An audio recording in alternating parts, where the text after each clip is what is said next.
মুখ্যমন্ত্রী গুলি কর, মুখ্যমন্ত্রী গুলি কর, দাঁড়িয়ে দাঁড়িয়ে থাকলে হবে, দাঁড়িয়ে দাঁড়িয়ে থাকলে হবে, দাঁড়িয়ে দাঁড়িয়ে থাকলে হবে।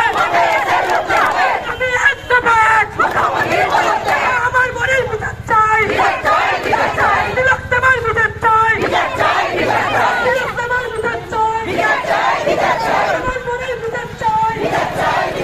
We want justice. We want justice.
সেদিকে ঢুকে বল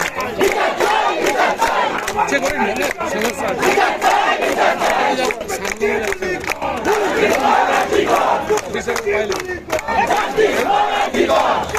যার জন্য ঘিরে থাকতে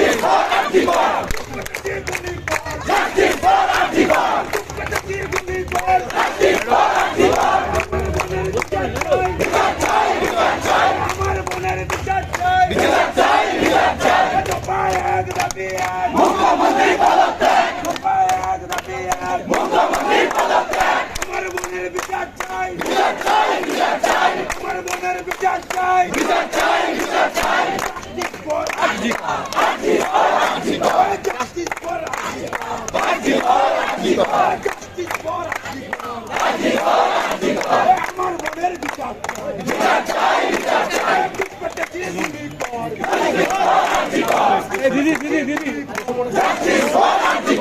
তাহলে সাইডে চলে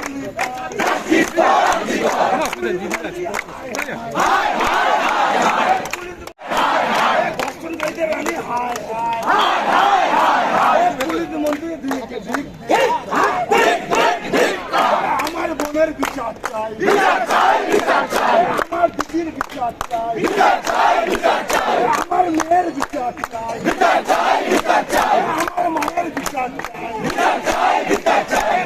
বুক পেতেছে গুলি কর, বুক পেতেছে গুলি কর, বুক পেতেছে গুলি কর, বুক পেতেছে গুলি কর।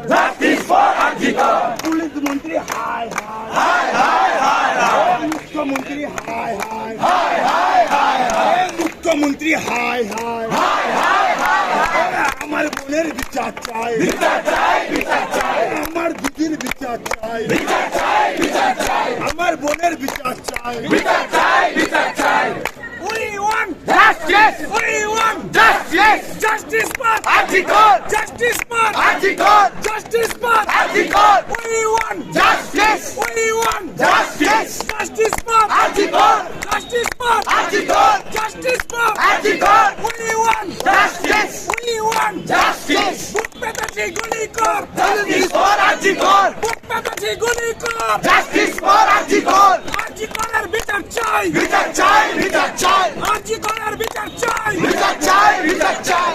আর্জিকরের বিচার চাই, বিচার চাই, বিচার চাই। We want justice. We want বিচার চাই। আর্জিকরের বিচার চাই, বিচার চাই, বিচার চাই। বাবা এক দাবি এক, মুখ্যমন্ত্রী পদত্যাগ। বাবা এক দাবি এক, মুখ্যমন্ত্রী পদত্যাগ। বাবা এক দাবি এক, মুখ্যমন্ত্রী পদত্যাগ। We want justice. We want justice. We want justice. Justice for Article. Justice for Article. We want justice. Justice for Article. Justice for Article. Justice for Article. We want justice. We want justice. Baba ek dabi ek, মুখ্যমন্ত্রী পদত্যাগ। Baba ek dabi ek, মুখ্যমন্ত্রী পদত্যাগ। Baba ek dabi ek, মুখ্যমন্ত্রী পদত্যাগ। We want justice. We want justice. Justice for Article. Justice for Article. Justice for Article. We want justice. We want justice. Baba ek dabi ek, মুখ্যমন্ত্রী পদত্যাগ। Baba ek dabi ek, মুখ্যমন্ত্রী পদত্যাগ। Baba ek dabi ek, মুখ্যমন্ত্রী পদত্যাগ। We want justice. We want justice. We want justice. Justice for Article. Justice for Article. Justice for Article. Justice for Article. Bharat Mata ki jai. Bharat Mata ki jai. Justice for Article. Justice, justice, Justice, justice. justice, justice. We want justice. দফা এক দাবি এক, মুখ্যমন্ত্রী পদত্যাগ। দফা এক দাবি এক, মুখ্যমন্ত্রী পদত্যাগ। We want Justice. We want Justice. আমার বোনের বিচার চাই, বিচার চাই, বিচার চাই। আমার বোনের বিচার চাই, বিচার চাই, বিচার চাই। Justice for Article. Justice for আমার দিদির বিচার চাই, বিচার চাই, বিচার চাই। আমার দিদির বিচার চাই, বিচার চাই, বিচার চাই। আমার বোনের বিচার চাই। বিচার চাই, বিচার চাই। বুক পেতেছে গুলি কর, Justice for Article. বুক পেতেছে গুলি কর, Justice for Article. বুক পেতেছে গুলি কর, Justice for Article. বুক পেতেছে গুলি কর। Justice for Article. বিচার চাই আমার দিদির বিচার চাই আমার দিদির বিচার চাই দফায় এক দাবি দাঁড়িয়ে দাঁড়িয়ে দেখলে হবে দাঁড়িয়ে দাঁড়িয়ে দেখলে হবে দাঁড়িয়ে দাঁড়িয়ে দেখলে হবে পুলিশ মন্ত্রী হয় পুলিশ মন্ত্রী ওয়াক্ত পুলিশ মন্ত্রী ওয়াক্ত পুলিশ মন্ত্রী ওয়াক্ত বিট গোলে গালে গালে বিট গোলে গালে গালে বিট গোলে গালে গালে বিট গোলে গালে গালে বিট গোলে গালে গালে বিট গোলে গালে গালে বিট গোলে গালে গালে বিট গোলে গালে গালে বিট গোলে গালে গালে বিট গোলে গালে গালে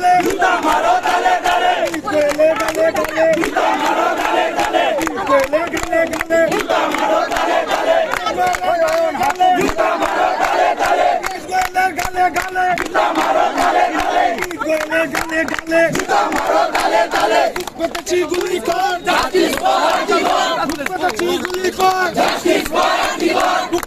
গুলি কর গুলি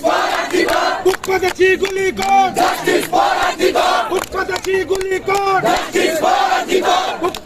গুলি কর We want justice. We want justice. We want justice. I want justice. I want justice. Bharat माता की जय। পুলিশি বাধার মুখে পড়তে হচ্ছে, কি বলবেন? আন্দোলন বন্দ্যোপাধ্যায়ের শেষ অস্ত্র বা তার শেষ ব্যবস্থা যাই বলুন, তিনি সম্পূর্ণরূপে আগেও ছিলেন। এখন তার দল বলে আর কিছু নেই, তার দলটা উঠে গেছে। তার দল এখন দুটো জিনিসের উপর দাঁড়িয়ে আছে, পুলিশ প্রশাসন আর আইপ্যাক। আর এদের দিয়ে তিনি চালাতে চাইছেন শান্তিপূর্ণ যে কোনো আন্দোলনকে দমানোর চেষ্টা। আজকে কলকাতায় জুনিয়র ডাক্তারবাবুরাও তো পথে নেমেছে, তারা লাগাতার তাদের কর্মসূচি, আমাদের তিলোত্তমার বিচার চেয়ে যে কর্মসূচি সেখানেও চলছে, সেখানেও লালবাজারে তাদেরকে বাধার মুখে পড়তে হচ্ছে। প্রতিটি ক্ষেত্রেই আমরা একই জিনিস দেখতে পাচ্ছি। বলছে আন্দোলন করতে এসে বারংবার পুলিশের রোষানলে পড়তে হয়েছে এবং তার সাথে সাথে বিভিন্নভাবে তাদেরকে কেস দেওয়া হয়েছে। এবারেও কি সেই একই জিনিস পুনরাবৃত্তি ঘটবে নাকি না? কেস দিলে দেবে। আমাদের তো ভগবান খেজুরি 5 নম্বর মণ্ডলের সভাপতি তপন মাইতি সহ আমাদের 15 জন কার্যকর্তা, তারা আজকেও তাদের বেল রিজেক্ট হয়েছে, এটা আদালতের বিষয়। তারা শুক্রবার অবধি আবার তাদেরকে কাস্টডি হয়েছে। এখন পুলিশ তার যা ব্যবস্থা করার করছে। আর এখানে একজন চব্বিশটা এসডিপিও আছেন, ক্যানিং থেকে এসছেন, তিনি এই কেস দিয়ে বেড়াচ্ছেন সমস্ত জায়গায় যেখানে শান্তিপূর্ণ আন্দোলন, পথ অবরোধ বা আমাদের বিক্ষোভ কর্মসূচি যাই হচ্ছে সেখানে কেস দিয়ে বেড়াচ্ছেন। তিনি কেস দিয়ে বেড়ান, তাকে অনেকদিন তো চাকরি করতে হবে, এটা তিনি মাথায় রাখেন। কোথাও কি কণ্ঠরোধ করে দেওয়ার একটা প্রবণতা দেখা যাচ্ছে? আপনাদের মনে হয় পশ্চিমবঙ্গে গণতান্ত্রিক কোনো ব্যবস্থা আছে, কথা বলার কোনো জায়গা, মানুষের গণতান্ত্রিক কোনো পরিবেশে এখানে রয়েছে? এখানে প্রতিটি ক্ষেত্রেই তো মানুষের কণ্ঠকে দমন করার একটা ব্যবস্থা মমতা বন্দ্যোপাধ্যায় চালু করেছে। দাদা, দেখা যাচ্ছে রাজ্যে আজকে মুখ্যমন্ত্রী বিল আনতে চলেছেন 15 দিনের মধ্যে তাদের আইন যাতে শাস্তি হয়, এটাকে আপনারা কীভাবে দিচ্ছেন? দেখুন, দেশের মধ্যে যথাযথ ব্যবস্থা, ধর্ষণ এবং খুন এবং এই ধরনের ঘৃণ্য অপরাধের জন্য ব্যবস্থা রয়েছে। এবং যে দুটি চিঠি উনি প্রধানমন্ত্রীকে লিখেছিলেন এবং তার আমাদের শিশু নারী কল্যাণ মন্ত্রী তার জবাব দিয়েছেন, তারপর আর মুখ্যমন্ত্রী বাড়ি থেকে বেরিয়ে কথা বলাই তো উচিত নয়। কিন্তু তার ওই কেন্দ্রীয় মন্ত্রীর চিঠিতেই স্পষ্ট হয়ে গেছে পশ্চিমবঙ্গে কীভাবে ফাস্ট ট্র্যাক আদালত গঠনের নামে যে ভাঁওতাবাজি করা হয়েছে, যে স্পেশাল ফাস্ট ট্র্যাক গঠন করার কথা ছিল সেগুলিকে না করে যত্রতত্র নানাবিধ ফাস্ট ট্র্যাক কোর্ট করা হয়েছে। অথচ এই ধরনের যে ঘৃণ্য অপরাধ, হিনিয়াস ক্রাইম, তার জন্য যে স্পেশাল ফাস্ট ট্র্যাক কোর্ট করার কথা ছিল সেটা অতি অল্প সংখ্যায় আমাদের রাজ্যে হয়েছে। অত ব্যর্থ মুখ্যমন্ত্রী, ব্যর্থ স্বাস্থ্যমন্ত্রী, ব্যর্থতার সরকার। আরজিকর কাণ্ডে সিবিআই এর ব্যর্থতা নিয়ে আগামী 4 তারিখ তৃণমূল মাঠে নামছে।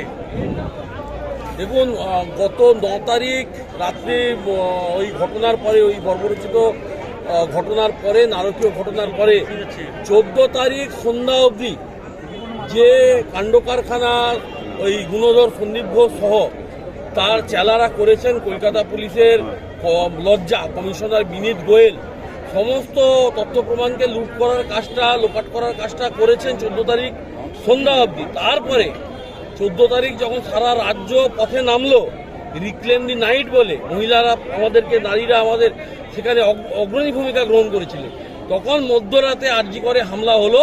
এবং সেমিনার হলটি কোথায়, ওই দুষ্কৃতকারীরা খুঁজছিল এবং দুষ্কৃতকারীরা কারা তা আপনারা সকলেই টিভিতে দেখেছেন। কারা বেলেঘাটার ওই আশেপাশের এলাকা থেকে, খালপাড় থেকে কারা এসেছিল, কাদেরকে জড়ো করা হয়েছিল, কাদেরকে গাড়ি করে আনার ব্যবস্থা হয়েছিল, কেন পুলিশ ওই রাত্রে বাথরুমের ভেতর গিয়ে রুগীদের খাটের তলায় গিয়ে লুকোচ্ছিল, যথেষ্ট সংখ্যক পুলিশ থাকা সত্ত্বেও কেন ওই মবকে ছেড়ে রাখা হলো, সব নষ্ট করার পরে আজকে সিবিআইর উপর দোষারোপ করা হচ্ছে। আমার বিশ্বাস ক্রাইম নেভার পেজ, ইংরেজিতে কথা আছে, আপনি অপরাধ করে কখনোই পার পেতে পারবেন না। এবং সিবিআই সঠিক তদন্ত করে যারা কালপ্রিট, যারা সমস্ত এই নারকীয় ঘটনা সরাসরি ঘটিয়েছে এবং এই ঘটনাকে যারা দ্রুততার সঙ্গে যারা দেহকে সৎকার করার কাজ করেছে, বাবা মাকে 3 ঘন্টার বেশি অপেক্ষারত রেখেছে, বাড়ি বাড়ি দিকে চাদর বদল করা হয়েছে, এবং যেভাবে দ্রুততার সঙ্গে কলকাতা পুলিশের একজন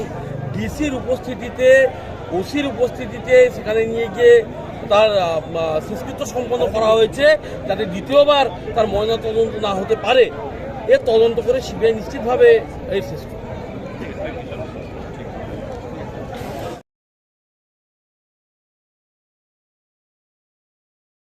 তার বিচার কি পাওয়া যাবে আদতে? এই প্রশ্ন ঘুরপাক খাচ্ছে সাধারণ মানুষের মধ্যে। মুখ্যমন্ত্রী বুদ্ধদেব ভট্টাচার্য 24 দিন হয়েছিল রিজিওনাল কাণ্ড। আপনারা যারা সাংবাদিকতা করেন তারা জানেন 24 দিনের মাথায় সেই মুখ্যমন্ত্রী বুদ্ধদেব ভট্টাচার্যকে রিজিওনাল কাণ্ডে প্রসূন বন্দ্যোপাধ্যায়কে কিন্তু পদত্যাগ করতে বাধ্য করিয়েছে। আজকে আমরা 24 দিন অতিক্রান্ত হয়েছি, এখনো বিনীত গোয়েল তার চেয়ারে বসে আছেন। শাসক এইটাই কি মেসেজ দিতে চাইছেন যে শাসকের মতন করে কাকে চেয়ারে রাখবে, কাকে রাখবে না, সেটাই যদি নির্ধারণ করেন, তাহলে সিপিএম যেমন আর ফিরতে পারেনি, বামফ্রন্ট সরকার যেমন আর ফিরতে পারেনি, তেমনই কিন্তু তৃণমূল সরকার এই 26 সালের আগেই যে তাদের যে বিদায় বাজনা যে বেজে যাবে সেইটাই। আজকে পুজোর দামামা বেজে যাচ্ছে, যারা প্যান্ডেলওয়ালা আছে, যারা ডেকোরেটর আছেন, তারা কিন্তু পুজো প্যান্ডেলের জন্য কিন্তু বায়না পাচ্ছে না, তারা কিন্তু ধর্ণা মঞ্চের জন্য বায়না পাচ্ছে। আজকে সামনে দুর্গাপূজা, পশ্চিমবঙ্গের শারদীয় উৎসব, যেখানে বাংলার ঘরে ঘরে মায়েরা, বোনেরা বাবা মার কাছ থেকে জামা চায়, জুতো চায়। এখন তাদের মুখের প্রত্যেকের স্লোগান একটাই যে জাস্টিস ফর আরজি কর। তারা কিন্তু জামার জুতোর চাইছে না, তারা কিন্তু চাইছে বাংলার মেয়ের ওই তিলোত্তমার বিচারটা চাইছে। কোথায় নিয়ে গেছে একটা মমতা ব্যানার্জির সরকার বাংলাটাকে, যেখানটায় মেয়েরা এগিয়ে বাংলা বলে, যেখানটায় বাংলার মেয়েকে চেয়েছিল বলে 243টা আসনে যিনি বলেছিলেন আমি একাই প্রার্থী, আমাকে দেখেই ভোটটা দিবেন। তাহলে এই যে আরজি করের যে ঘটনাটা ঘটলো, তার দায়ও কিন্তু মমতা ব্যানার্জির পরে। আজকে তিনি এক গালে মুখ্যমন্ত্রী, এক গালে স্বাস্থ্যমন্ত্রী, এক গালে পুলিশ মন্ত্রী। যদি তিনি সবটা যদি কন্ট্রোল করেন, তাহলে ইতিমধ্যে তারই কিন্তু পদত্যাগ করাটা দরকার। এবং তারই যে পদত্যাগ হলে, আর তথ্য প্রমাণ যারা সিবিআইকে দোষারোপ করছেন, তার আগে তো সব তথ্য প্রমাণ তো লোপাট তো করেই তো দিয়েছে, একদম পরিষ্কার করে। রান্নাঘরকে যেমন আমরা রান্নাবান্না করার পর মায়েরা যেমন পরিষ্কার পরিচ্ছন্ন করি, খুনের পরে কিন্তু সে সেমিনার রুমটাকে একদম ধোয়া মুছা করে পরিষ্কার করে দেওয়া হয়েছে। এখন তো সিবিআইয়ের উপর দোষারোপ করে তো কোনো লাভ নেই। মুখ্যমন্ত্রী খুব পাকা হাতের খেলোয়াড়। 2001-এ যখন সিপিএম সরকার ছিল, তখন আমরা সৌমিত্র বিশ্বাস সেই আরজি করেই কিন্তু আত্মহত্যা করেছিল। 2023 সালে পৌলমী দে আত্মহত্যা করেছিল। আসলে আরজি করে হয়টা কি? সেখানে কি চিকিৎসা হয়, নাকি চিকিৎসকের কি এমন কাণ্ড কারখানা হয় যে চিকিৎসকরা জানতে পেরে গেলে তাদেরকে সুসাইড করতে হয়? কোথায় বর্ধমান থেকে ডাক্তাররা চলে আসছে, এসএসকেএম থেকে ডাক্তাররা চলে আসছে, অথচ নির্যাতিতার বাবা মারা জানতে পারছে না, তাদেরকে বলা হচ্ছে আত্মহত্যা হচ্ছে। এটা আমরা পশ্চিমবঙ্গে বসবাস করি। বাংলার মেয়েকে যে একটা নির্বাচনে একটা সরকার দাঁড়িয়েছিল, খুব ঘেন্না হচ্ছে। যেখানে সামনে মায়ের দুর্গার কুমারটুলিতে মায়ের প্রতিমা গড়া হচ্ছে, সেখানটা প্রত্যেকটা বাড়ির মেয়েদের তাদেরকে দুমড়ে মুচড়ে মেরে তাদেরকে মর্গে পাঠিয়ে দেওয়া হচ্ছে। সবাইকে নমস্কার, ধন্যবাদ। ঠিক আছে দাদা, বলছি স্যার, আজকে এই যে কর্মসূচি আজকে একটা বিজেপির পক্ষ থেকে আমাদের এসডি অফিসের সামনে একটা ধর্ণা প্রোগ্রাম ছিল, ওনারা সেটা করেছেন। আমরা একটা গার্ডেলের দিয়ে এখানে একটা প্রাইমারি ডিটেনশনের ব্যবস্থা রেখেছিলাম, ওনারা সেটা ব্যবস্থা করে দিয়েছেন। মোটের উপর একটা পিসফুল ছিল। গার্ডেল খেলাধুলি করতে গিয়ে আমাদের একজন পুলিশ কর্মীর মাইনর ইঞ্জুরি হয়েছে, বাট এর থেকে বেশি কিছু ঘটেনি। আমরা ব্যাপারটাকে ভালোভাবেই ট্যাকেল করেছি। আটক গ্রেফতার কেউ কিছু না, এখনো পর্যন্ত ওরকম কিছু না। স্যার আগামী দিনে তো আবার তো আন্দোলনের ঘোষণা করে গেল, পুলিশ তৎপর থাকবে। যদি আগামী দিনেও আন্দোলন হয়, আমরা সেরকম অ্যাজ পার ল, যেটা আমাদের পুলিশ ডিপার্টমেন্ট থেকে লফুলি যেটা সরকার হবে সেটা। স্যার তারা মহকুমা শাসক অভিযান ডাক দিয়েছিলেন, তারা কি তাদের সঙ্গে দেখা করতে পেরেছেন? না, ওনারা দেখা করতে চেয়েছেন বলে আমাদের কাছে বলেননি, ওনারা দেখা করেন।